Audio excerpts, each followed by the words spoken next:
ভয়ঙ্কর রূপ। আর এখন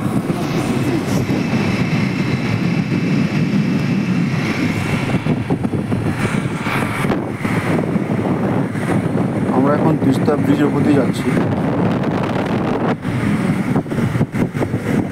এটা তিস্তা ব্রিজ। এখন জল একদম নেই। দিকটা আবার ট্রেন যায় ওই ব্রিজটা দিয়ে, শুধু গাড়ি। গাজল ডোবার ওখান থেকে তিস্তাটাকে ভাগ করে দিতে জন্য এখানে জলটা কম।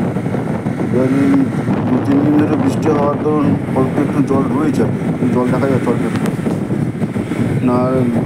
নাহলে একদম এই জায়গাটা শুকিয়ে থাকে একদম, খুব পূর্ণ অবস্থা। এই তিস্তারই কি ভয়ঙ্কর রূপ। আমার প্র্যাকটিক্যাল দেখা 1983 সালে। 1968 সালে একটা খুব ভয়াবহ কাণ্ড ঘটে গেছিলো আর কি। তিস্তার মুখে ধস নেমে আটকে গিয়ে জলপাইগুড়ি শহরে প্রচুর ক্ষয়ক্ষতি হয়েছে, প্রচুর লোক মারা গেছিলো সেই সময়টা।